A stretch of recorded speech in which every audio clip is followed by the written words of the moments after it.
믿음의 크기 11번째 마태복음 9장 1절부터 8절 말씀 같이 합니다. 예수께서 배오로사 건너가 본 동네에 이르시니 침상에 누운 중풍병자를 사람들이 데리고 오거늘 예수께서 저희의 믿음을 보시고 중풍병자에게 이르시되 소자야 안심하라 내 죄 사함을 받았느니라. 어떤 서기관들이 속으로 이르되 이 사람이 참람하도다. 예수께서 그 생각을 아시고 가라사대 너희가 어찌하여 마음에 악한 생각을 하느냐. 내 죄 사함을 받았느니라 하는 말과 일어나 걸어가라 하는 말이 어느 것이 쉽겠느냐. 그러나 인자가 세상에서 죄를 사하는 권세가 있는 줄을 너희로 알게 하려 하노라 하시고 중풍병자에게 말씀하시되 일어나 내 침상을 가지고 집으로 가라 하시니 그가 일어나 집으로 돌아가거늘 무리가 보고 두려워하며 이런 권세를 사람에게 주신 하나님께 영광을 돌리니라. 아멘. 아멘. 사람들 중에는 전문가가 있습니다. 만약 어느 분이 차가 고장났는데 저한테 올 리는 없죠. 왜냐하면 저도 모르니까. 그래서 전문가를 찾아갑니다. 전문가가 보는 눈이 다르고 판단하는 것이 다릅니다.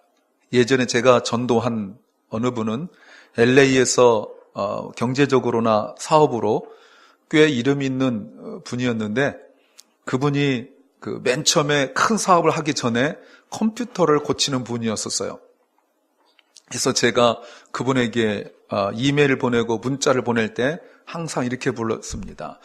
그분이 last name이 이였는데 이 사장님이 문제가 생기면, 즉 내가 문제가 생기면, 컴퓨터 문제가 생기면 이 사장님께 가는데 이 사장님은 인생에 문제가 생기면 누구한테 갑니까? 하고 항상 밑에다가 이렇게 달아놨어요. 그러니까 이분이 굉장히 궁금한 거예요. 그게 뭔지.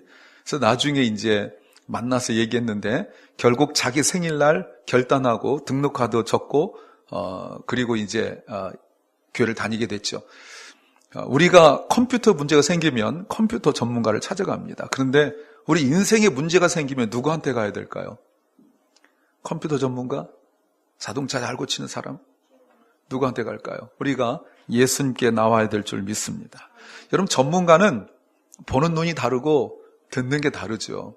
관점이 다르고, 그래서 능력이 있을수록 권위가 있고 또 전문가일수록 비싸요. 예, 전문가 아닌 사람들은 안 비싸요. 근데 전문가들은 비싸요. 자, 그렇다면 아까 말씀드린 것처럼 우리 인생에 문제가 생기면 인생의 전문가이신 예수님께 와야 될 줄 믿습니다. 왜 그럴까요? 예수님은 보는 게 달라요. 듣는 게 달라요. 판단하시는 것도 달라요. 전에 언젠가도 말씀드렸지만 전에 섬기던 교회 집사님이 이제 은퇴하셨지만 제가 차를 몰고 그 차 고친 데 들어가면 차 소리만 듣고 이거 어디 고장났다고 이렇게 말하죠. 우리 주님이 오늘 2절 말씀에서 보시면 예수님께서 저희 믿음을 보시고 라고 나와 있죠. 지난주도 말씀드렸지만 예수님은 달라요. 그래서 우리가 예수님께 오는 거예요. 예수님이 생각하는 게 나와 똑같고 예수님이 보는 게 나와 똑같고 예수님이 말하는 게 나와 똑같다면 굳이 예수님께 올 필요가 없어요. 근데 예수님은 우리가 못 보는 걸 보시고 우리가 듣지 못한 걸 들으시고 우리가 판단하지 못하는 것을 판단하신다는 거죠. 누구도 볼 수 없었던 믿음. 사람들은 그 사람의 중풍병이라는 것, 누구도 고칠 수 없는 병이라는 것, 누군가 도와줘야 된다는 그 질병, 그것만 보지만 예수님은 그 사람의 믿음을 보신 겁니다. 여러분 보세요. 지금 중풍병자와 네 사람이 예수님 앞에 나올 때 예수님이 그들의 믿음을 볼 것이라고 생각이나 했겠습니까? 그들이 언제 어떻게 이렇게 예수님이 인정하실 만한 믿음을 갖게 되었을까요? 그들은 언제 이렇게 중풍병이라 할지라도 예수님께 나오기만 하면 고침받을 수 있다는 믿음을 언제 갖게 되었을까요? 지금 집안에 가득한 사람들이 있음에도 불구하고 그 누구도 보여드리지 못한 그 믿음을 지금 한 사람도 아니고 4사람이 들어서 5명인데 그 5사람 모두 동일한 믿음을 가지고 있었다는 겁니다. 사람들은 3절 말씀 보시면 오히려 악한 생각을 했어요. 예수님에 대하여 판단하고 악한 생각을 했어요. 그러나 그 중풍병자와 그리고 4사람은 예수님의 소문을 들었고 또 주변에서 예수님 만나서 질병 고침받았다라는 그 간증을 들었을 거죠. 그랬을 때 그들은 예수님께 오기로 작정한 거죠. 여러분 아십니까? 이것이 믿음의 시작입니다. 예수님에 대하여 듣고 내가 예수님께로 오기로 작정한 바로 그 순간, 이때 믿음이 시작된 거예요. 중요한 내용이죠. 믿음은 우리가 뭔가 결단하고 내가 뭔가 하겠다고 작정하고 이때 되는 것이 아니라 예수님을 향하여 나올 때 이미 시작된 것인 줄 믿습니다. 여러분 우리가 예배당을 향하여 나올 때, 주님을 향해 나올 때 이미 우리를 움직인 것은 내가 목사이기 때문에, 집사니까, 권사니까, 아니면 내가 뭘 맡았으니까 이런 여러 가지 이유가 있을 수 있지만, 그러나 내가 예배당을 향하여 나오는 그때 이미 믿음으로 우리가 주님 앞에 나온 줄로 믿습니다. 여러분 생각해 보십시오. 예배에 나오지 못하는 사람들이 왜 오지 못할까요? 어떤 이유일까요? 물론 다 형편이 있어요. 육체적인 것, 아니면 영적인 것, 모든 게 다 있지요. 여러분 무관심 때문에 그럴까요? 게으름 때문에 그럴까요? 아니 분주함 때문에 그럴까요? 아니요. 어떤 이유와 핑계에서든지 이것은 다른 문제 아닌 믿음의 문제인 거죠. 믿음의 문제예요.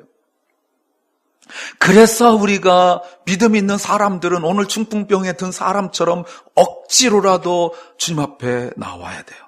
왜요? 집에 있어서는 믿음이 결코 생기지 않기 때문에 그렇습니다. 말씀을 들어야 믿음이 생기기 때문에 그렇습니다. 그래서 억지로라도 처음에 예배 참석하고 말씀을 들으면 믿음이 생기고 자라게 되는 거죠. 여러분 예수님께 왔을 때 일어난 현상을 보십시오. 이들이 믿음으로 시작한 사람들의 모습을 보십시오. 마가복음 2장 2절부터 4절 말씀이 그 내용인데 2절에 보면 많은 사람이 모여서 문 앞에라도 움직일 수 없을 정도로 지금 룸이 없다라고 말하고 있습니다. 전혀. 그런데 예수님께서 그들을 가르치고 있어요. 지금 강조하고 있는 거 보십시오. 룸이 없어요. There was no more room. 전혀, 그러니까 빽빽하게 지금 붙어 있는 상태예요. 그런데 3절 말씀, 사람들이 한 중풍병자를 4사람에게 메워가지고 예수님께 왔어요. 너무 많은 사람들이 있었습니다. 지금 주님 앞에 모여있는 이 사람들도 나름대로 다 기대가 있어요. 그런데 사람이 너무 많으니까 4절은 어떻게 시작하냐면 사람들이 너무 많아서 예수님께 갈 수 없다라고 말하고 있습니다. 여기까지가 중풍병에 들었죠. 그리고 사람이 너무 많죠. 꼼짝도 없을 정도로 사람 너무 많죠. 여기까지가 현실이고 사실이에요. 누구나 다 인정하는 거예요. 근데 성경은 왜 이렇게 계속 자세하게 설명하고 있을까요? 2가지 이유가 있어요. 하나는 많은 사람들이 포기할 만한 이유가 되기 때문에 그래요. 이 정도 되면 포기합니다. 너무 많으니까 말이죠. 그런데 지금 보여주고 하는 것이 무엇이냐면 이렇게 많은 사람들이 있고 그리고 중풍병에 들었고 4사람이 들어야 되는 이런 상황들 속에서 더군다나 늦게 왔는데 이런 상황들 속에서 그러면 믿음 있는 사람 어떻게 할 것인가? 이걸 지금 말씀하려고 그러는 거예요. 그러면 지금 눈앞에 현실이 있습니다. 이건 사실이에요. 이 거짓이 아니에요. 누가 이렇게 거짓말로 뻥치거나 이건 아니에요. 사실 그대로. 그렇다면 믿음 있는 사람은 뭐가 다른가? 지금 그 얘기를 하려고 그러는 거예요. 믿음 있는 사람은. 사랑하는 여러분, 믿음 있는 사람은 달라요. 똑같은 문제인데 믿음 있는 사람은 달라요. 이때 당시 마태 공동체를 생각해 보시면 더 정확히 알 수 있습니다. 이때 마태 공동체에 있던 사람들의 그 영적인 모습은 마치 중풍병에 걸려서 아무것도 할 수 없는 그런 사람들의 모습이에요. 믿음의 상태가 그래요. 주님 앞에 나오지 못할 어마어마한 많은 이유가 있어요. 그런데 지금 성경이 말씀하고 있는 건 무엇이냐면, 그렇다면 믿음 있는 사람은 뭐가 다르냐? 지금 그걸 가르쳐 주려고 그러는 거예요. 그랬을 때 보십시오. 그 계신 곳에 지붕을 뚫어 구멍을 내고 중풍병자의 누운 상을 달아내렸다라는 거죠. 이것이 여러분 다른 점이에요. 사람들이 생각할 수 없는, 사람들이 그렇게 할 거라고 생각하지 않은 그런 일들을 지금 하는데, 그 모든 것이 그 사람이 똑똑해서, 그 사람이 잘나서 그런 것이 아니라 믿음 때문에 가능한 일이라는 것입니다. 상상할 수 있는 일들이 어떤 것이 있을까요? 지금 사람들이 있습니다. 여러분, 이 사람의 등치가 어느 정도 되는지 모르지만 내 사람이 들고 오는 건 쉬운 일이 아니에요. 비키라고 소리 지르지 않습니다. 원망하지 않습니다. 이게 중요하죠, 여러분. 결단을 하고 지혜로운 결정을 해요. 여러분, 그들이 생각할 수 있는 믿음 있는 사람들의 단 한 가지 모습이 무엇이냐면 예수님께 올 방법만 생각합니다. 더 좋은 방법, 더 나은 어떤 것들을 생각해내고 진행하는 것이 아니라 예수님께 올 수 있는 단 한 가지만 생각해요. 그게 목적이에요. 이게 믿음 있는 사람의 모습입니다. 믿음 있으십니까? 아멘. 그러면 뭐만 생각하냐면 예수님께 올 것만 생각해요. 그러면 하나님께서 지혜 주신 줄 믿습니다. 그러면 하나님께서 방법도 허락하여 주실 줄 믿습니다. 지붕 뚫은 사람은 아무도 없었어요. 쉬운 일도 아니에요. 이게 믿음의 모습이죠. 믿음이 아니고는 이렇게 할 수가 없어요. 여러분, 믿음은 어떤 고난을 만나면 더욱 활발해져요. 머뭇거리거나 주저함이 없습니다. 뒤돌아가지 않습니다. 사람이 이렇게 많으니까 다음에 와야겠다 이런 생각 안 합니다. 여러분, 믿음이 있었기 때문에 그들은 단 한 가지 예수님께 가까이 갈 방법만 생각하는 거죠. 다시 한번 우리의 상황과 핑계를 한번 생각해 보세요. 정말 상황 때문일까요? 정말 시간 때문일까요? 하나님이 우리를 사랑하셔서 이렇게 부르시는데 그 사랑에 대한 나의 그 반응이 무엇이어야 될까요? 오직 믿음이어야 될 줄 믿습니다. 아멘. 그럼요. 그러면 한번 질문 한번 던져볼 테니까 생각해 보세요. 중풍병자인 그 사람은 믿음을 갖기에 좋은 형편이었을까? 왜 이런 질문하죠? 대부분의 어떤 사람들은 이런 경우 믿음으로 주님 앞에 나오고 믿음으로 주님 앞에 나와서 고침받고 이러면 사람들이 그 이야기를 전해 들었을 때 이렇게 생각할 수 있습니다. 그 사람은 신앙생활 할 수 있는 형편이 되잖아. 이렇게 생각할 수 있어요. 그 말이 진심일까요? 그거는 나는 형편이 안 된다라고 말하는 자기 핑계이고 자기 합리화예요. 자신이 하지 못하는 이유를 다른 사람이 하는 것을 가지고 그저 핑계하고 있는 거죠. 저 사람은 저럴만 하니까라고 말하는 것이 여러분 사실일까요? 아시지만 이 사람은 혼자 스스로 움직일 수 없는 사람입니다. 중풍병도 여러 가지가 있지만 이 사람은 심각한 상황이에요. 혼자 움직일 수도 없습니다. 두 사람이 도와줄 수도 없습니다. 네 사람이 있어야 움직일 수 있습니다. 그것도 지금 침상에 매트에 누워 있은 상태로만 움직일 수 있는 사람입니다. 어쩌면 이 사람은 말을 잘 못하는 사람일 수도 있습니다. 여러분, 스트로크가 되어지고 중풍병이 있을 때 말을 잘 못하는 경우가 종종 있거든요. 중풍병의 특징 중에 하나예요. 이래도 여러분, 이 사람이 믿음을 갖기에 좋은 형편이었을까요? 더군다나 지금까지 제가 말씀드린 것은 육체적 형편이에요. 이것도 제가 상상했을 뿐이에요. 실제로 그의 육체적 형편은 무엇인지 몰라요. 그러나 여러분 2절을 다시 보시면 그 사람에게 있어서 진짜 문제는 뭐냐면 내 죄사함을 받았느니라. 죄 문제예요. 이걸 본인이 모르는 거죠. 나는 중풍병자를 말하는 거예요. 나는 중풍병의 문제인 줄만 알았어요. 나는 지금 내 형편이 꼼짝도 못하고 있는, 그래서 내 사람이 나를 도와야 되는 이런 육체적 문제인 것만 생각했어요. 주님께서 가르쳐 주시는 거예요. 여러분, 우리가 주님 만났을 때 주님께서 이거는 너의 육체적 문제가 아니라 먼저 해결한 받아야 될 것이 바로 영적인 문제, 죄 사함의 문제라는 것을 가르쳐 주시는 것입니다. 우리는 지금까지 그 사람의 육체적 상황만 이야기했어요. 그 사람이 중풍병에 걸렸으니까 얼마나 힘들까? 중풍병에 걸려서 내 사람이 도와야 움직이게 되니까 얼마나 답답할까? 그것만 생각했죠. 그러나 주님은 그 사람의 육체적 문제가 아니라 죄 문제라는 사실을 가르쳐 주셨어요. 그 육체적 질병이 죄로부터 왔다는 사실을 가르쳐 주신 것이죠. 물론 모든 질병의 원인이 귀신의 역사가 아니고 모든 질병이 죄 때문도 아니에요. 그러나 이 사람은 죄의 문제였었어요. 이 사람의 질병은 예수님 눈에만 보이는 것이었는데 그것은 바로 죄 때문이었었어요. 여러분 보세요. 지난주에는 제가 오늘도 말씀드렸지만 예수님 눈에 믿음이 보인다고 그랬는데 예수님 눈에는 죄도 보입니다. 예수님 눈에는 말이죠. 그래서 우리가 하나님 앞에 우리 자신을 숨길 수가 없는 거예요. 히브리서 4장 12절과 13절 말씀에 하나님 말씀을 살았고 운동력 있어 좌우에 날 어떤 검보다도 예리한데 그 예리함이 어떻게 드러나냐면 혼과 영과 및 관절과 골수를 찔러 쪼개기까지 한다라고 말하고 있습니다. 여러분 날카로운 칼은 관절과 골수를 찔러 쪼개기까지는 해요. 그러나 혼과 영은 말씀으로만 가능한 거예요. 또 그 말씀은 마음의 생각과 뜻을 감찰하는 거예요.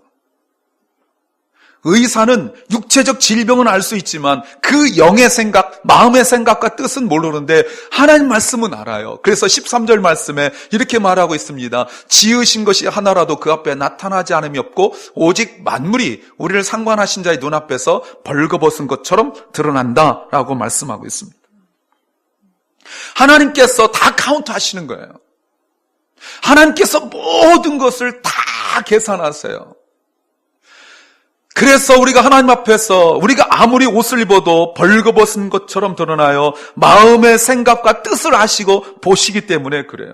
감출 수가 없죠. 그래서 하나님 앞에 나온다는 것은 괴로운 일이에요.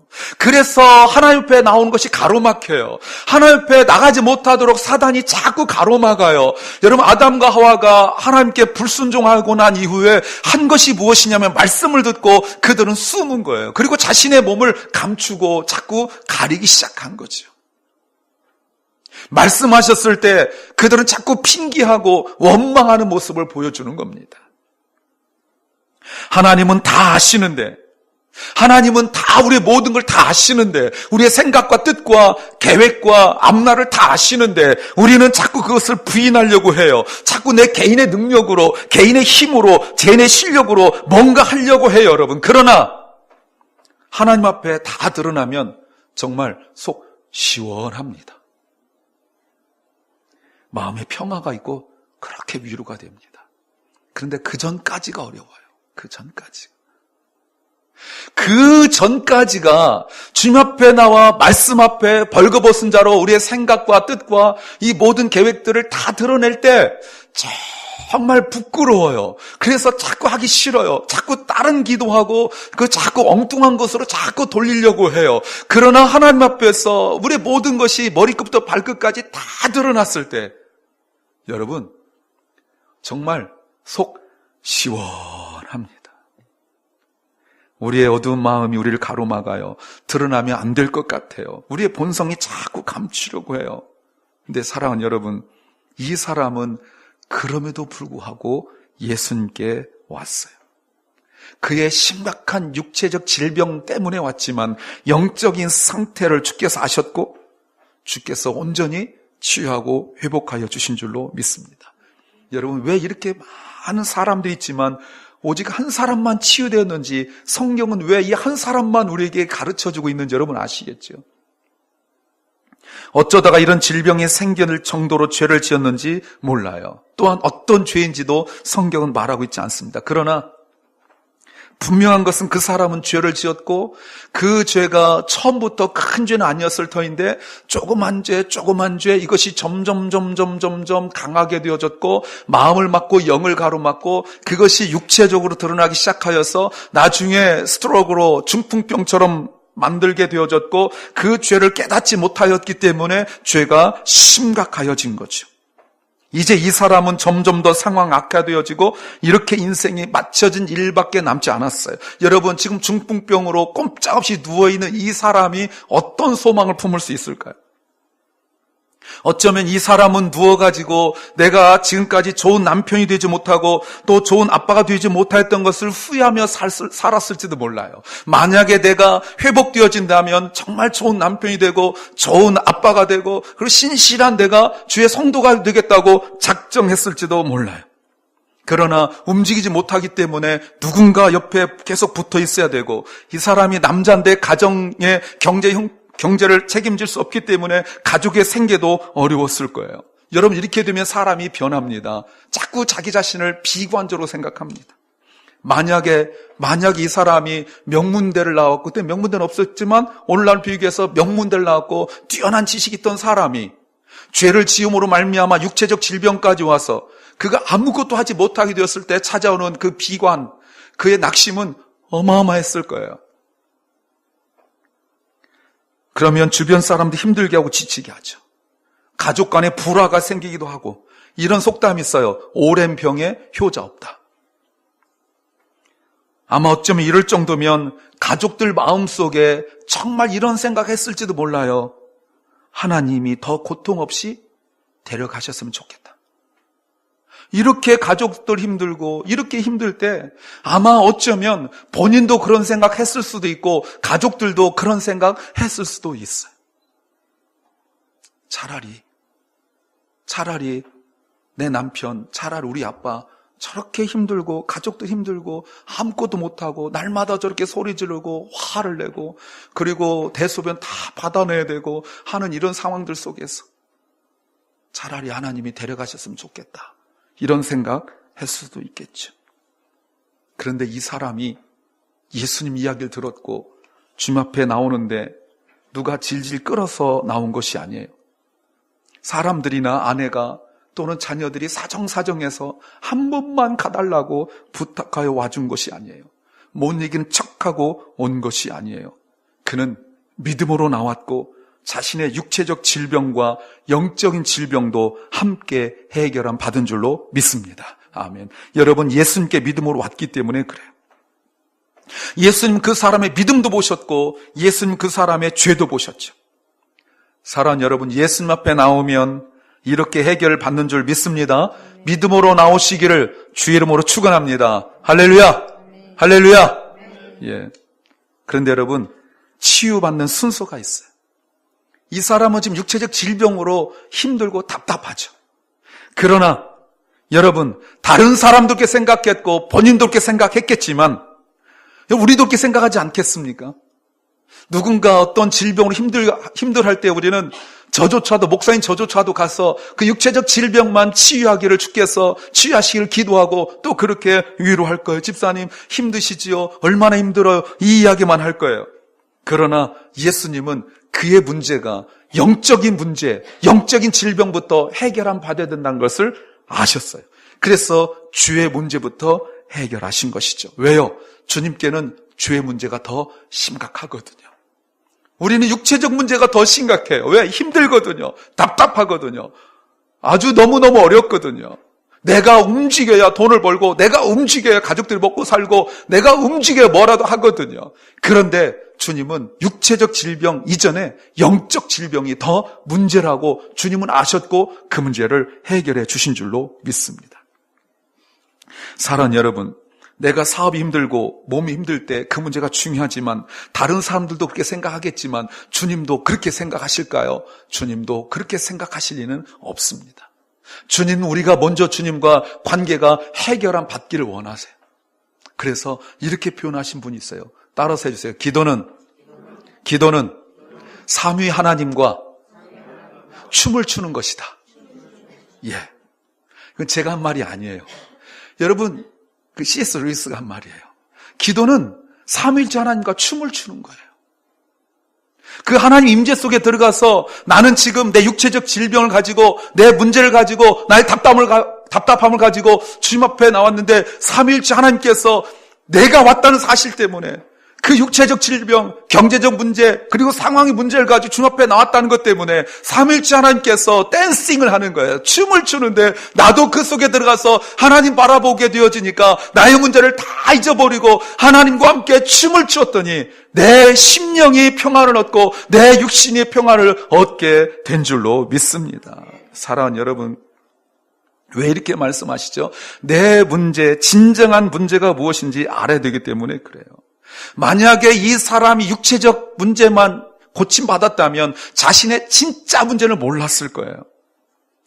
여러분 보세요. 예수님은 무조건 기도한다고 무조건 고쳐주는 분은 아니에요.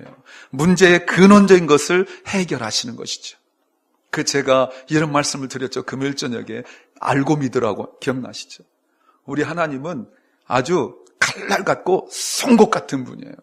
우리가 잘못하게 되어지면 그저 무조건 그래 이렇게 하는 분이 아니에요. 하나님은 사랑이시라는 말이 그저 무조건 품고 무조건 용서하고 이런 분이 아니라는 거예요. 하나님께서는 우리의 모든 육체적 질병뿐만 아니라 영적 질병을 고치시길 원하셨고 우리가 고침받지 않고 우리가 주중에 묵상했던 것처럼 악한 농부 같으니까 결국은 예수 그리스도를 통하여 우리의 죄 문제를 해결하신 분이에요. 하나님은 사랑이시란 말은 그렇게 결코 우리에게 쉬운 말이 아니라는 것 우리가 아셔야 됩니다. 자신의 질병 문제가 영적인 질병에서부터 죄로부터 시작됐다는 것을 그 사람도 모르고 우리도 몰라요. 그러므로 여러분, 육신의 질병이 나아도 육신의 질병만 나으면 하나님께 예배할 수가 없는 거예요. 종종 우리 자신도 그랬고 우리 주변에서 어떤 문제가 가지고 주님 앞에 기도하고 해결함 받은 사람들이 그 문제만 해결만 받으면 왜 뚝 떨어져 나가고 그래도 목사님 내가 옛날에 기도했는데요. 우리 서로 왜 그런 얘기하고 많이 하면 육체적 문제, 눈앞에 보이는 문제, 내가 생각하는 문제만 해결함 받기 때문에 그래요. 우리야 여기 미국에서 그럴 일이 없지만 한국에서는요. 이제 자녀들이 고3 되는 순간 부모들이 새벽 예배 나오기 시작합니다. 언제까지 나올까요? 시험 보는 날까지만 나와요. 너무 바보 같아요. 합격자 발표하는 날까지 나와야 되는데 꼭 시험 보는 날까지만 나와요. 그리고 같이 퍼져요. 그러다 또 나타나는데 언제 나타나냐면 재수하면 나타납니다. 재수하면. 그리고 또 막 옆에 있는 부모한테 노하우를 이야기해줘요. 삼수 때는 안 나타납니다. 창피해서. 문제만 생기면 나오고 끝나면 더 이상 나타나지 않는. 그래서 주님이 이 사람의 육체적 문제가 아니라 영적인 문제를 먼저 해결해 주시는 거죠. 여러분, 육체적 문제를 해결 안 받고 영적 문제, 죄 문제를 해결 안 받지 못하는 사람은 하나님께 진정으로 예배할 수가 없어요. 그래서 육체적 문제가 아니라 영적 질병이 해결 안 받고 지금 해결 안 받음으로 말미암아 일어난 현상이 하나님과 화목할 수 있게 되어지는 거예요. 예전에 우리가 레위기 할 때 기억나셔야 됩니다. 레위기 할 때 제가 말씀드렸던 게 뭐죠? 죄악 중에 있는 사람이 어떻게 하나님 앞에 나올 수 있을까? 그게 레위기거든요. 그리고 하나님 앞에 나온 사람이 어떻게 하나님과 교제할 수 있을까? 이게 바로 레위기 두 문제예요. 죄악 중에 있는 사람이 어떻게 하나님 앞에 나오고 하나님 앞에 나온 사람이 어떻게 하나님과 화목하고 교제할 수 있을까? 이게 레위기에서 말하는 제사예요. 구약의 제사 말하는 거죠. 지금 주님께서 이 사람이 육체적 질병뿐이 아니라 영적 질병 때문에 하나님 앞에 나와 온전한 예배를 드리지 못하는 것을 주님께서 아시고 그의 육체적 질병 문제가 아니라 영적 질병을 먼저 해결하시는 거죠. 여러분, 이때뿐만 아니라 오늘날도 마찬가지예요. 자신의 죄 문제 때문에 하나님과 가로막힌 것을 알지 못하고 예배에 감격이 없이 그냥 예배에 참석한 사람들이 오늘날 많습니다. 마치 움직이지 못하는 중풍병에 걸린 사람처럼 영적인 아무것도 하지 못하는데도 그 이유를 모르며 그러려니 하고 사는 사람 많습니다. 내가 지금 바빠서, 내가 지금 힘들어서 그렇지, 내가 바쁜 것만 끝나기만 하면, 내가 힘든 것만 끝나기만 하면 내가 예전처럼 아니면 저 집사님처럼 나도 주님을 잘 섬겼을 것이라고 착각하며 사는 사람들 많습니다. 급기야 중풍병에 걸린 사람처럼 전혀 움직이지 못하고 예배로부터 점점 멀어져서 감각이 없어지게 되고 맙니다. 사랑하는 여러분, 이때 해결을 받을 수 있는 단 한 가지, 주님 앞에 나오는 것입니다. 물론 믿음으로 나와야 됩니다. 다시 보십시오. 중풍병이 나아서 온 것이 아니에요. 이 문제 해결 안 받고 상황이 나아져서 주님 앞에 나온 것이 아니에요. 꼼짝도 하지 못하지만 예수님께 나왔어요. 얼마든지 오지 않을 형편이었지만 그는 다른 사람의 도움을 받아서라도 나왔어요. 물론 아무에게나 부탁한 것이 아니에요. 여러분, 내가 믿음이 약해져서 혼자 나올 수 없을 때 누군가를 생각하여 전화해서 집사님 나 좀 데려가줘 라고 말할 때 믿음 없는 사람한테 얘기하지 마세요. 같이 쉽니다. 그러니까 믿음 있는 사람에게 부탁을 해서 집사님 나 좀 데리고 가줘 라고 할 때 주께서 우리의 그 부탁의 믿음을 보시고 해결해 주실 줄로 믿습니다. 여러분, 사실 오히려 오늘 2절 말씀을 다시 보시면 자기는 지금 매트에서 벌벌 떨면서 내려오고 있는데 주님께서 보시고 내 죄의 선을 받았다라고 말씀하실 때 이 중풍병자가 황당하지 않을까요? 갑자기. 아니, 나는 지금 육체적 질병 가지고 나왔는데 너 죄 있는데 그 죄 해결은 받았다라고 말씀하실 때 제일 황당한 사람이 바로 중풍병이 걸린 사람일 거예요. 기껏 예수님께 어렵게 왔는데 지붕까지 뚫고 위험한 상태인데 내 죄를 용서받았다고 하시죠. 차라리 이렇게 말했으면 좀 더 이해하기 쉬워요. 너 왜 지붕 뚫었니? 남의 집인데. 이런 말씀 안 하세요. 너 지금 내가 설교 중인데 이거 안 보여? 왜 지붕 뚫었어? 라고 하셨으면 좀 더 합리적이었을 거예요. 그런데 죄를 용서하신대요. 죄를. 이걸 모르는 사람들이 예수님을 판단하는 악한 생각을 했죠. 하물며 5절 보십시오. 예수님께서 이런 질문하십니다. 내 죄의 선을 받았는지라 하는 말과 일어나 걸어가라 하는 말 어느 것이 더 쉽겠느냐. 여러분, 여기 쉽다 이 말을 오해하지 마세요. 이것은 쉽고 어렵고 해석할 수 있지만 어느 것이 더 우선순위를 갖느냐라는 문제로 보셔야 돼요. 어느 것 먼저 해결함 받아야 되느냐라고 우리가 생각하셔야 돼요. 이것이 바로 예수님이 무엇을 먼저 보시느냐의 문제예요. 죄삼을 먼저 보느냐, 일어나 걸어가라는 문제를 먼저 보느냐, 이거 예수님의 우선순위의 문제고 예수님의 안봉의 문제예요. 우리는 일어나 걸어가라가 먼저이겠지만 예수님은 내 죄삼을 받았느니라가 먼저라는 거예요, 여러분. 우리 늘 육체적 생각에 묶여 있어요. 이 문제를 해결은 받아야 돼요. 나를 묶고 있는 육체적 문제로부터 벗어나길 원하지만, 그러나 사랑 여러분, 영적인 문제를 먼저 해결함 받아야 합니다. 사람들은 육체적 문제에 더 집중되어 있죠. 그 문제가 응답받아야 된다고 생각합니다. 응답받으면 또 부러워합니다. 그러니 나 자신이나 자녀나 다른 사람 판단할 때 언제나 그런 것들이 기준이 돼요. 어느 대학에 들어갔는지, 어느 직장에 취직을 했는지, 어느 사람과 결혼했는지, 또 무엇을 입고 다니는지, 어디에 사는지, 그것이 그렇게 중요한 거예요. 그래서 자신과 그 사람을 비교하고 낙심하고 또 자녀를 비교하여 상처를 주기도 합니다. 너는 내가 그렇게 밀어줬는데 겨우 그거냐라고 할 때 자녀들의 마음은 무너지고 말죠. 그래서 결국 그것이 죄가 되고 말아요. 육체에 집중하여 죄를 짓지 않을 사람이 없어요. 믿음이 없는 사람에게는 어느 것이든지 쉬운 것은 없어요. 어느 것도 믿을 수 없기 때문에 그렇죠. 내 죄가 용서받았다는 것이, 또 일어나 걸어가는 것이 어느 것도 다 믿을 수가 없기 때문에 그렇습니다. 그런데 6절 보십시오. 주님께서 이런 말씀하세요. 중풍병자에게 말씀하시되 일어나 내 침상을 들고 가라. 인자가 세상에 죄를 사하는 권세가 있는 줄 너희로 알게 하고, 또 죄 문제뿐만 아니라 육신의 문제도 해결하는 인자라는 것을, 예수라는 것을 알게 하겠다고 말씀하셨어요. 그랬을 때 7절 보니까 어떤 결과가 일어났습니까? 그 사람이 일어나 집으로 돌아갔다라고 말씀하시죠. 어떻게 이런 일이 일어납니까?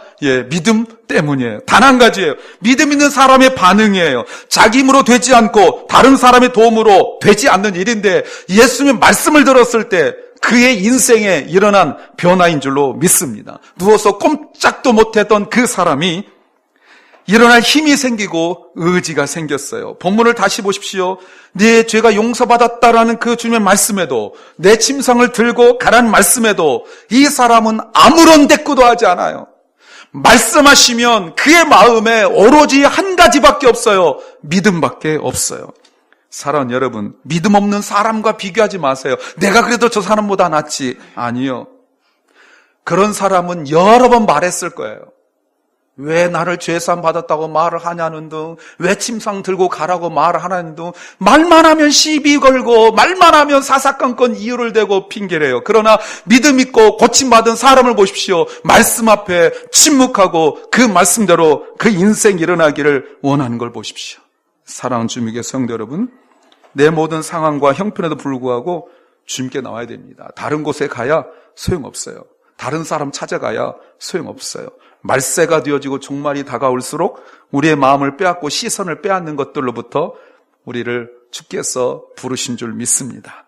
다시 한 말씀드리죠. 혼자 할 수 없으면 믿음 있는 사람들에게 부탁하십시오. 괜히 믿음 없는 사람, 말 많은 사람이 부탁하지 마세요. 모두 와요. 그러나 믿음 있는 사람이 부탁하면 그 먼 거리도 힘들어도 함께 와주죠.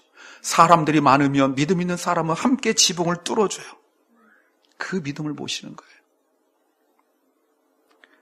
보십시오. 여러분 8절, 많은 사람들이 나의 이 연약함 때문에 믿음 앞에 나왔을 때 오히려 하나님께 영광을 돌리는 거예요. 나의 연약함으로 주님 앞에 나왔지만 믿음으로 주님 앞에 나오면 오히려 주님이 드러나게 된 줄 믿습니다. 그전에는 사람들로부터 동정을 받고 사람들에게 이런저런 위로의 말을 듣던 사람이 이제는 하나님께 영광 돌리는 인생을 살게 되었죠.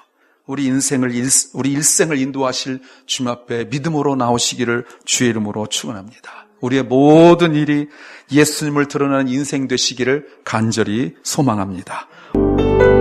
기도합니다. 아버지 하나님, 오직 믿음으로만 주님께 올 수 있음을 믿습니다. 오직 믿음으로만 어려움을 극복하는 줄을 믿습니다. 우리의 모든 것을 다 아시는 주님 앞에 우리가 감출 것이 없습니다. 그래서 더욱 주님을 의지합니다. 믿음으로 주님의 말씀을 받으며 믿음으로 주님의 말씀에 반응을 보입니다. 주님, 우리가 이제는 믿음으로 주님께 오게 하여 주옵소서. 가로막는 지붕을 뚫어서라도 주님께 나오게 하여 주시옵소서. 그동안 누워있던 매트에서 일어나게 하여 주시옵소서. 우리를 누워있게 만들었던 것들로부터 이제는 일어나게 하여 주시옵소서. 그래서 우리를 통하여 사람들이 하나님께 영광을 돌리게 하여 주시옵소서. 나의 연약함을 통하여 오히려 예수님의 능력과 권세가 드러나게 하여 주시옵소서. 나의 연약함이 믿음으로 주님께 올 때 오히려 주님을 드러낼 수 있도록 우리를 주께서 붙잡아 주시옵소서. 우리를 살리신 예수 그리스도 이름으로 기도하옵나이다. 아멘.